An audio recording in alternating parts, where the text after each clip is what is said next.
Last week, Democrats in the Senate were dealt a crushing blow when 13 corporate-owned Democrats decided to vote against an amendment put forth by Senator Klobuchar that would have allowed the United States to import cheaper drugs from Canada. By now, everybody is familiar with that story. You know who the heroes are and you know who the villains are.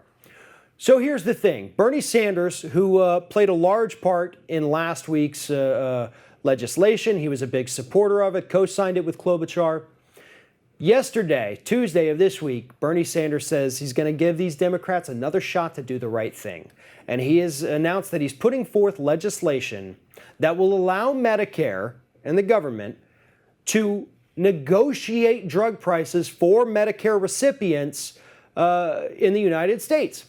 Now, this is specifically a portion of the Affordable Care Act. When it was first being negotiated back in 2009, they wanted to include a provision that would allow the government to negotiate drug prices for Medicare. It was stripped from the final bill. So essentially, the Affordable Care Act does not let the government negotiate drug prices for Medicare. Bernie Sanders is trying to change that. And it's not going to be a part of the Affordable Care Act. It's going to be a separate piece of legislation that's going to say, you know what? We know all Americans are hurting from the increase in pharmaceutical prices in this country. Now, it's a big step to try to, get a universal thing. So let's start with the most vulnerable, and that is the elderly. Majority of people on Medicare are on Medicare because they cannot afford private insurance.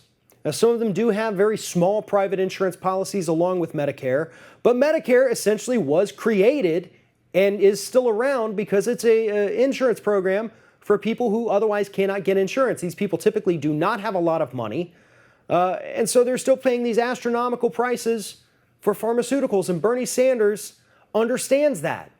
He understands that we need to take care of our aging population, and we can't just say, well, sorry, you don't have much of a pension. Sorry, you're living off an $1,100 a month Social Security check, but you're still going to have to pay $600 of that $1,100 monthly income on an EpiPen in case you get stung by a bee or eat a peanut if you have an allergy or a strawberry.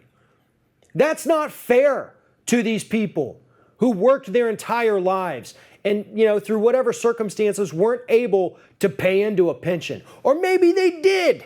Maybe they did pay into a pension and greedy Wall Street bankers screwed them over and lost all their money illegally and then paid no price for it. There are different circumstances, different situations for every single elderly person in this country. And you cannot pigeonhole them. You cannot say, well, it's because you screwed up. Hell no, it's not. Some people aren't born into privilege and some people never make it into privilege. That doesn't mean that they're not hardworking Americans. That doesn't mean that they haven't worked every day of their lives and struggled every day of their lives to take care of their children and create a better life for them. So it's time for us to take care of them.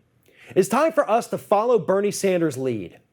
He, forgivingly, is giving these Democrats in the Senate a second chance to lower drug prices for at least a portion of the U.S. population. And if they screw this up, if they do not go through with this, if they vote against this much-needed measure, if they send the big middle finger to senior citizens in America, then we need to make sure that everybody who votes against this, that this is their final term in office.